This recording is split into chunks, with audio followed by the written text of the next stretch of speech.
El siguiente podcast es un proyecto vinculado al programa PAPIME de la UNAM y producido por el Taller de Estudios sobre Medio Oriente de la Facultad de Ciencias Políticas y Sociales de la UNAM.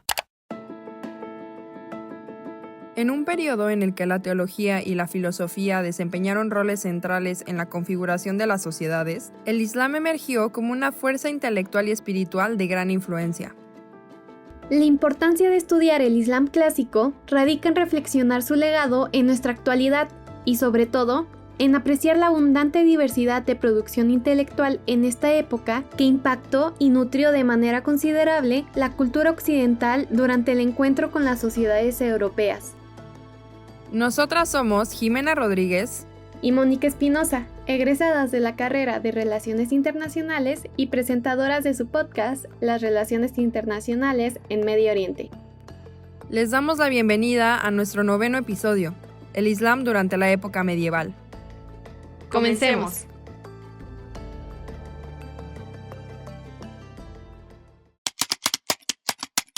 ¿Qué imágenes predominan cuando pensamos en la época medieval?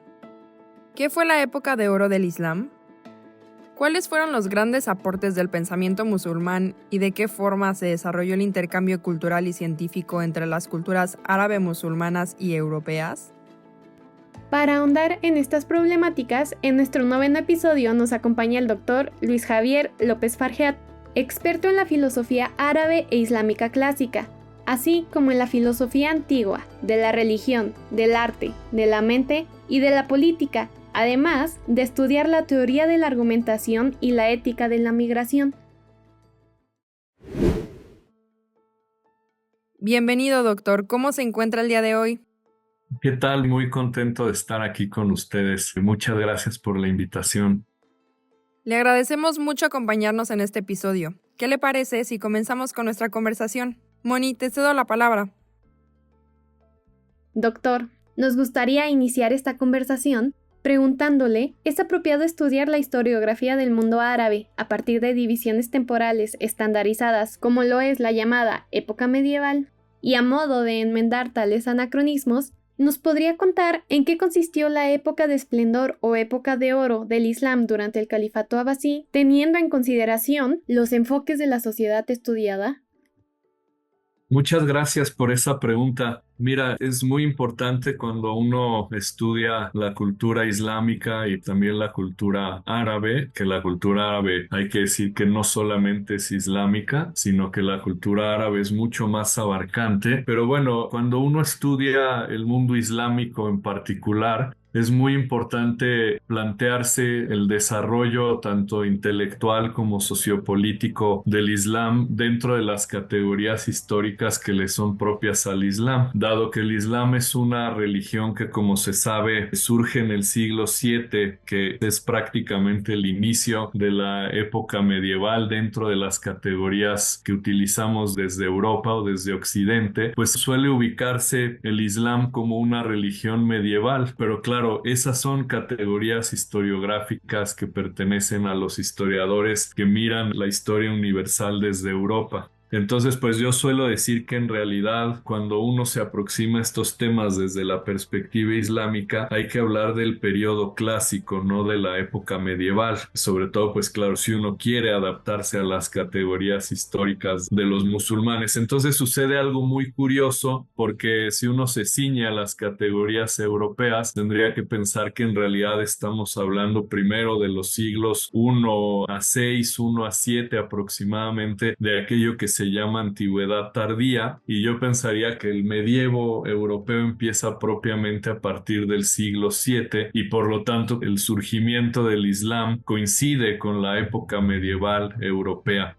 Entonces, cuando comienza a darse paulatinamente la interacción entre pensadores musulmanes en general y cristianos, pues entonces cuando nosotros entendemos eso desde categorías europeas, creemos que hubo un encuentro entre musulmanes y cristianos, y también habría que añadir entre judíos en la época medieval, pero efectivamente si uno recurre a las categorías historiográficas islámicas, eso no es la época medieval islámica, sino que se trata del periodo clásico, ¿no? Entonces, cuando uno recurre a esas categorías historiográficas islámicas, lo que uno encuentra primero es la primera etapa, lo que solemos denominar el Islam temprano, que es lo que corre aproximadamente desde el año 622, que es el año en el que el profeta Mohammed huye de la Meca a Medina, ¿no? Y entonces, como se sabe, en Medina es en donde se origina en realidad la primera comunidad islámica, cuando el profeta Mohammed ordena a esas comunidades tribales que habitaban en esa región. Y bueno, el profeta Mohammed muere en el año 632 y después tenemos ese periodo que es el que se conoce como el de los primeros califatos ortodoxos. Y lo que podríamos denominar ya el periodo clásico, que es lo que a mi juicio coincide con esto que tú aludías, que es lo que solemos llamar la época de esplendor, en realidad podríamos ubicarlo a partir del año 750, todavía después de los primeros 4 califatos ortodoxos, que son los que suceden de manera inmediata a la muerte del profeta Mohammed. Tenemos todavía el califato de los Omeyas o el periodo Omeya, y en el año 750 es cuando comienza el periodo Abbasí o el califato Abbasí o Abbásida, como se le quiera denominar, y en ello coincide efectivamente eso que llamamos el periodo de esplendor. ¿En qué consiste ese periodo de esplendor? Bueno, en realidad no emerge de manera espontánea, es decir, hay que pensar que desde el periodo Omeya y con la expansión del Islam hacia varios territorios de lo que hoy conocemos como Oriente Medio, hay un encuentro con comunidades cristianas, con comunidades persas, y en esos territorios ya había tanto filósofos y científicos que conocían la sabiduría heredada de Grecia, de la India, de Egipto, pero principalmente de los filósofos y los científicos griegos, y por tanto en esos territorios desde aproximadamente finales del siglo VIII ya había algunas traducciones hechas principalmente al siriaco, que es un dialecto del arameo, traducciones hechas por pensadores cristianos de Oriente Medio, principalmente nestorianos, que ya habían comenzado a trabajar en algunas traducciones. Ya durante el periodo Abbasí, este encuentro con esos textos filosóficos y estos textos científicos fue siendo cada vez mayor, y durante el periodo Abbasí nos encontramos con califas que estuvieron particularmente interesados en fomentar el estudio de la filosofía y de las ciencias, y que por tanto patrocinaron la traducción de varios textos tanto de filosofía como de matemáticas, como de medicina, ¿no? y otras disciplinas, que entonces fueron las que fueron cruciales para que a partir del siglo IX Bagdad se convirtiera como en la capital de tanto el califato Abbasí como la cuna de una civilización islámica y árabe, que es lo que podemos reconocer como el periodo de esplendor. Doctor, en este sentido, ¿cuáles fueron los aportes más relevantes en el plano filosófico, matemático y teológico durante la época de oro del Islam? Y, por supuesto, ¿qué papel jugaron las primeras escuelas teológicas y las escuelas de traductores en estos logros? Bueno, esa es una pregunta que amerita una respuesta muy, muy amplia, una conferencia, un curso enorme, ¿no? Pero bueno, voy a tratar de ser muy concreto, ¿no? En lo que respecta a la filosofía, a mí me parece que lo que fue crucial fue el encuentro con los tratados lógicos de Aristóteles, porque los tratados lógicos de Aristóteles servían también como una metodología, es decir, los tratados lógicos aportan técnicas de argumentación, técnicas de demostración científica, entonces enseñan a razonar de manera adecuada. Entonces, el utilizar las estrategias argumentativas que se aprendían desde los tratados lógicos de Aristóteles fue muy importante en varios terrenos. Por ejemplo, fue muy importante para que los argumentos que comenzaban a suscitarse, por ejemplo, en las polémicas entre cristianos y musulmanes, fueran argumentos mucho más robustos. Fueron muy importantes también para el desarrollo de la propia filosofía, que aquí hay que entender que siendo herederos de la filosofía griega, en ese contexto islámico por filosofía estamos hablando no solo de la lógica, sino también de la filosofía de la naturaleza, estamos hablando de física, de biología, de zoología, también de cosmología, ¿no? Del estudio de las esferas celestes, de los astros, de los procesos causales que se dan en el orden natural. Entonces estamos hablando de una noción muy, muy amplia de filosofía,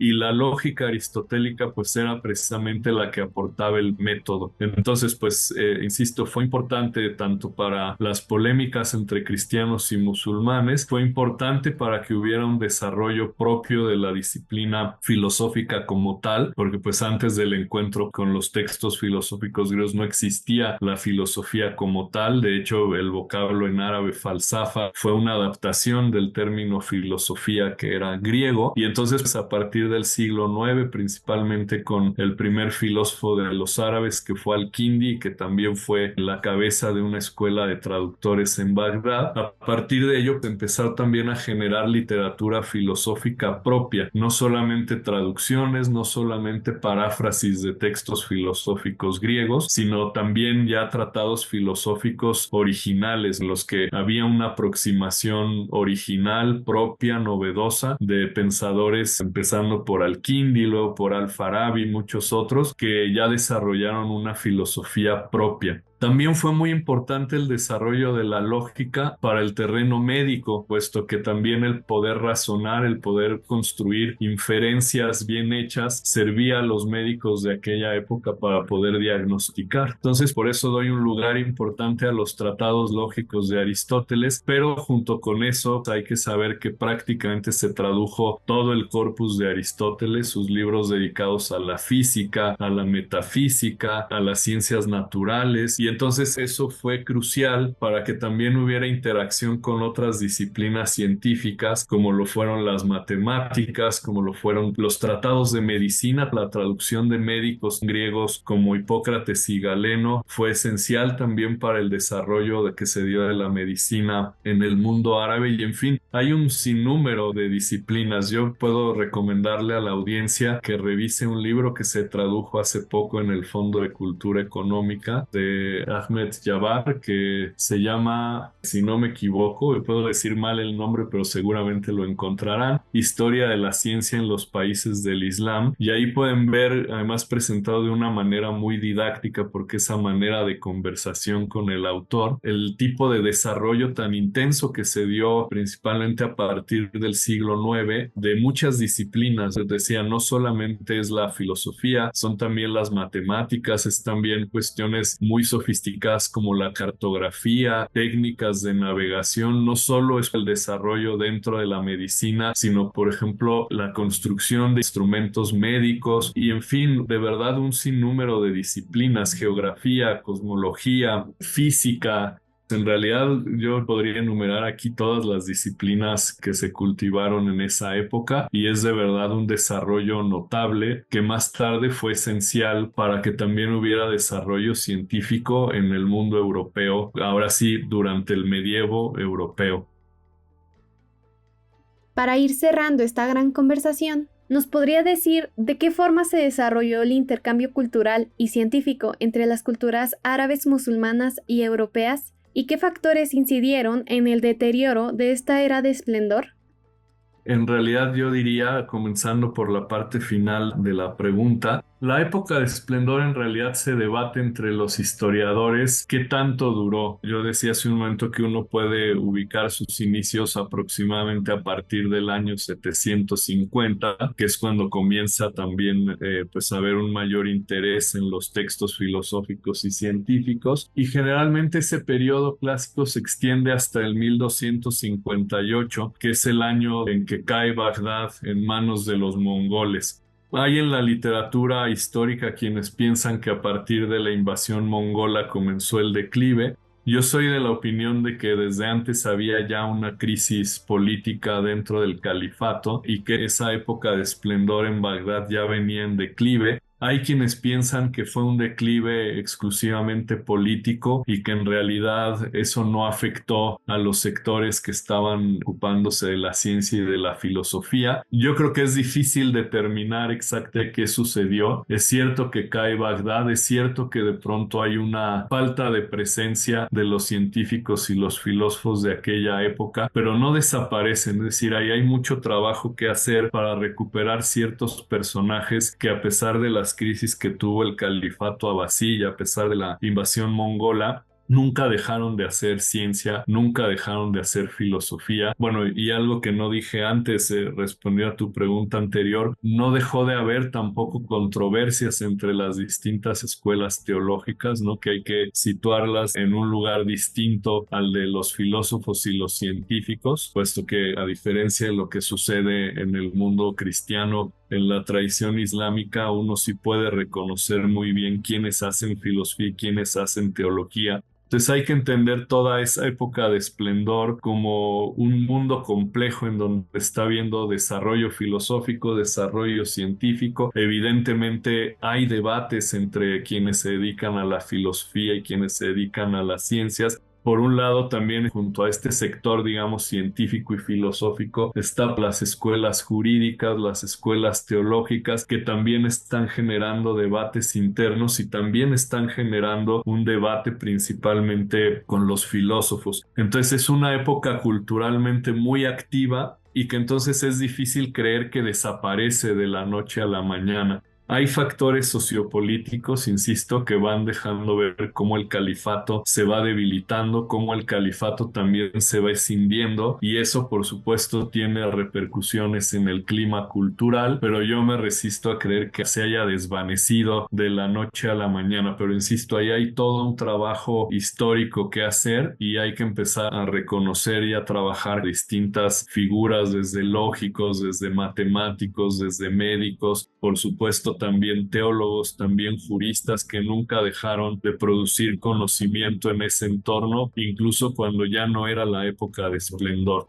Y respecto al contacto con Europa, con la expansión del Islam hacia territorio europeo, principalmente hacia la península arábiga, se sabe que también en Europa, principalmente en España y quizá parte de Francia, una presencia importante. Bueno, hubo un califato, el califato de Córdoba principalmente, y ahí hubo un desarrollo relevante de las ciencias que paulatinamente fue permeando el resto de Europa. Hacia el siglo XII, principalmente en la escuela de Toledo, comenzaron a traducirse al latín varios de los tratados filosóficos y científicos que circulaban en Al-Ándalus. Y bueno, y ahí circulan tanto tratados filosóficos y científicos que fueron ya producidos por musulmanes en Andalucía, como también textos de pensadores de Medio Oriente, por ejemplo, Al-Farabi, Avicena, cuyos textos habían llegado también a Europa, a la península arábiga, y que eran bien conocidos por personajes como Averroes, como Ibn Hazm, y entonces resulta que en Europa hubo también una concentración de textos filosóficos y científicos que, como decía, se fueron traducidos primero en Toledo, después también en algunas zonas de Italia, y entonces podemos encontrar ya para el siglo XIII traducciones, muchas traducciones de textos filosóficos, por ejemplo, también médicos, ¿no? Los cánones de medicina de Avicena, porque fueron traducidos al latín y fueron incluso hasta la época del Renacimiento europeo el libro de texto de medicina, ¿no? En las universidades europeas.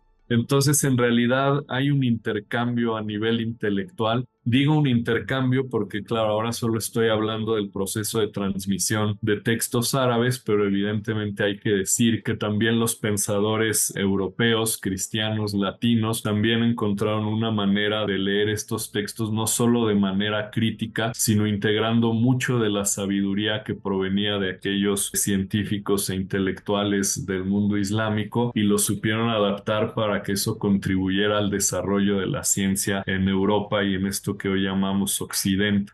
Algunos historiadores últimamente, y con esto voy a cerrar, han puesto en duda esa herencia que tenemos de la sabiduría que se generó en el mundo islámico. Yo pienso que no habría que ponerla en duda, yo pienso que hay que aceptarla y que es sumamente importante y que hay que hacer un trabajo todavía sumamente refinado en las distintas disciplinas, tanto en la filosofía como en la medicina, como en las propias matemáticas, en las ciencias naturales en general, para darse cuenta que en realidad en aspectos incluso muy puntuales sí pudo generarse una influencia muy relevante de la sabiduría generada en los países musulmanes dentro de esto que llamamos, insisto, en la historiografía islámica periodo clásico, en la historiografía europea época medieval.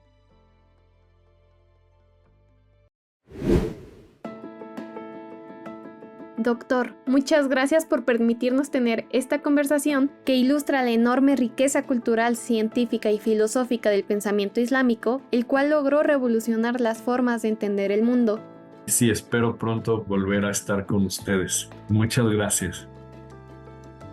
También muchas gracias al público que nos escucha, no sin antes invitarles a seguir las redes del Taller de Estudios sobre Medio Oriente y también a seguir escuchando las discusiones en nuestros próximos episodios, donde continuaremos construyendo este rompecabezas de la mano de grandes invitados e invitadas. Así es, en nuestro 10º episodio hablaremos sobre la nueva división política del mundo musulmán y el proceso de las cruzadas. No se lo pierdan. Les enviamos un fuerte abrazo y nos vemos a la próxima.